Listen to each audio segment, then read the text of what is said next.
I don't get too many calls about oats, except for the odd time my beaver dam busting buddy has an inquiry, but usually oats aren't too popular. My name is Trent Klarenbach with Klarenbach Research. Today is June the 7th, 2025, and this is the oats futures chart. It's a continuous chart, which means the next contract in front is being used as a price. And I think it's a fascinating chart. And take a look at this. Let's scroll back. This is a weekly chart here.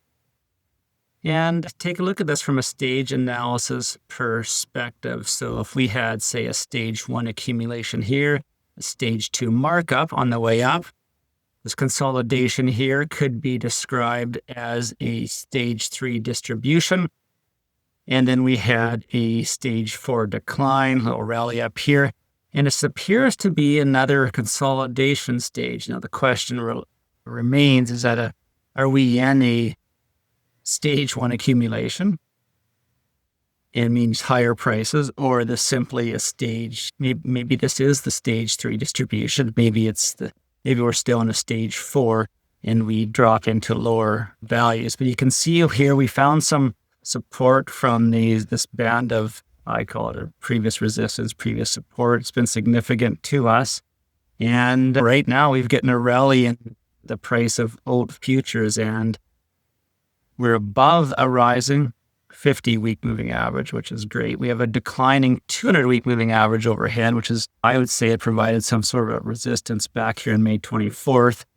I think we are going to have one more test of it on the decline, and then I feel like this thing is going lower, but in the longer term, but in the short term, let's take a look at the short term here. I think it can go higher, but let's take a look at possible levels of resistance. We're finding resistance from this 385, 390 level. I might as well say $4. There's also a key Fibonacci level here, right? Now, that's been acting as resistance. I would argue that going back to November of 2023. So it's been a year and a half now acting as resistance. And again, it did this past week. So what could happen here?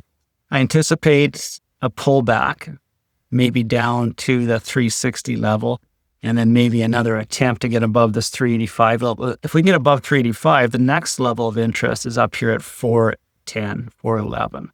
That's another Fibonacci level. And again, that's the next level of interest. And if we get above there, then we'll hit this golden zone up here between 430, 436 to 444. And a test of this 200-week moving average. I think we'll definitely test that 200-week moving average at some point, but where is it going to be? Is it going to be down here at 410, 400, or up here at 434? But keep an eye on this. For me to get interested in oats from a long position, I needed above 390, 385, 386. I'll start getting my attention. But if we break down, then of course, I think we can have much lower prices. I'll draw some trend lines here just to give you a sense of what we can look at for some sort of resistance. Now, support and resistance, we've broken above this yellow trend line, right? Maybe we get a rally up, a back test, and then another before we have energy to move higher. But keep an eye on the 385 level. If we get above there, look at the 400, 410 level, another level of interest for me.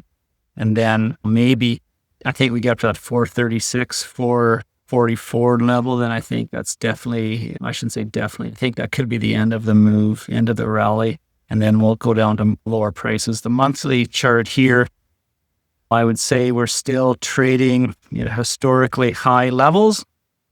And we keep finding some support from this band of support here. We haven't tested the bottom level of that at 290 yet. So I guess we got close to it a few times. I think we could lose quite a bit of value, maybe a third of the value yet, and then we'd still be within the trading expectations.